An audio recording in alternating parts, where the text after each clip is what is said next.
Hi, I'm your Dr. Lakshmi Lavanya. I'm an endocrinologist. In view of the World Diabetes Day, I'll talk about a healthy breakfast for diabetes patients, especially the thin vegetarian diabetic patients who have a lot of doubts about having an adequate nutritional content of their breakfast. This is a challenge for a thin diabetic patient who has low protein, low muscle mass and low strength in their body. So to increase the strength and also to not increase the sugars, I have focused on a good diet like this. For instance, this is a sprouts, a cup of sprouts which has a lot of protein, about 14 to 24 grams. Depends on how the size of the moong dal is. A cup of moong dal sprouted will increase the protein content from 24 to 30 grams at sometimes. Also pomegranate, just very little, just a cup. It has 84 calories and good carbohydrates. I mix these two with a scoop of curd, homemade yogurt, a pinch of salt, a pink salt, and then a little bit of white pepper and a drop of lemon, and it comes about in a bowl like this. So this is a very good breakfast, which is about 250 calories. 84 calories coming from the carbohydrate, another 100 calories or so, 150 calories or so coming from the sprouts, and about 20 to 30 calories from the curd. It has a good taste because of the lemon, the white pepper, the pink salt and the curd in it. It lacks that pungent taste of the moong dal. It is loaded with fiber, protein. It is very good to maintain your muscle mass. At the same time, will not increase your sugar because there's no added sugar in it. You can reduce the content of the pomegranate to make it less carbs.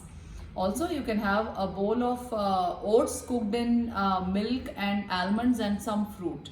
So you can have a cup of water. In that you can cook 2 spoons of dry oats and also mix half a cup of milk in it to get a good taste, but no added sugar, jaggery, brown sugar or honey. You can put 4 to 8 almonds to increase the protein content, and one fruit of this size, like about this size, either a 100-gram banana, a medium banana, or a few cut pieces of an apple. And you can put some cinnamon in it, and there is no other added sugar, and it gives a very good taste. So this is a cup of oats. So this cup of oats will count up to 250 calories. So this and this together will be about 500 calorie for a person who's not sedentary but active, in an active lifestyle.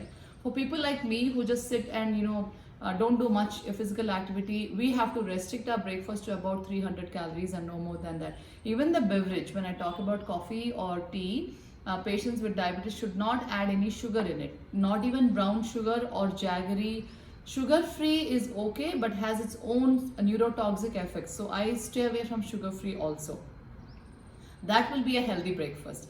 But again, having a white idli, white dosa, white upma is not such a good thing for health for diabetes patients, because all the white carbohydrates are very simple and direct sugars, and you should convert them into very low glycemic, high protein content and husky carbohydrates, which would be jawar, bajra, moong dal, urad dal, oats, foxtail millet, quinoa, brown rice, and then whole wheat and whole ragi should be taken, not the white carbohydrates, especially the white idli, white dosa, the South Indian breakfast. You should be away from those.